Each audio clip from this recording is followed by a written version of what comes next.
What we're trying to do is really raise the awareness of the impacts that particularly vulnerable people are already facing from climate change. So things like more extreme cyclones and hurricanes, things like droughts that are longer and more severe, that leave people without food, potentially having to move away from their land as it becomes more like desert. So we want to raise awareness of those impacts and the fact that unless we increase our efforts to address the climate emergency, to reduce our emissions, to stop burning coal, oil, stop burning gas, that we'll have more and more of these impacts. So we want to link these severe impacts that people are already facing to the need for NDCs to be increased, for countries to take more action. Well, 2019 is the year of loss and damage in the UNFCCC negotiations.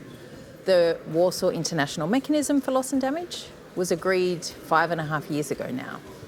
So at the end of this year, it will have existed for 6 years, and yet it has failed to raise any finance, to raise any new money for the most vulnerable people on the front line of climate impacts. So this year will be crucial for the Warsaw International Mechanism for Loss and Damage and for the negotiations here to ensure that we have a way of providing finance to those vulnerable communities, vulnerable countries on the front line of climate impacts. So for instance, when Hurricane Maria slammed into Dominica and caused more than 200% GDP loss and damage in one storm, Dominica didn't have one place to go to say, we need finance to help recover from this storm. We need finance to overcome the damage that we've faced from this storm.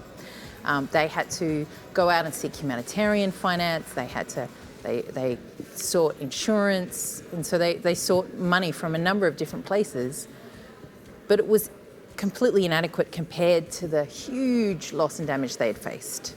So most of the loss and damage from Hurricane Maria on the island of Dominica was actually paid for by the government of Dominica and the people of Dominica themselves.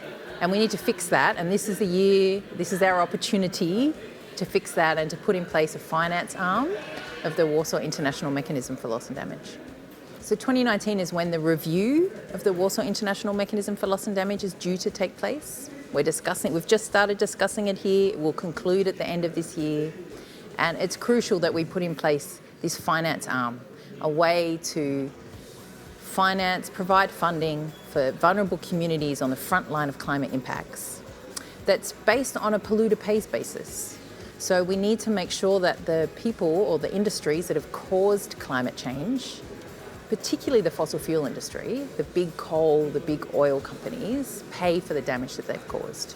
Because at the moment, the people paying for their damage are the vulnerable communities on the front line of climate impacts, which is clearly not fair, and we can address this. Those industries have a lot of money. We need to tax them, and we need to direct that money to vulnerable communities.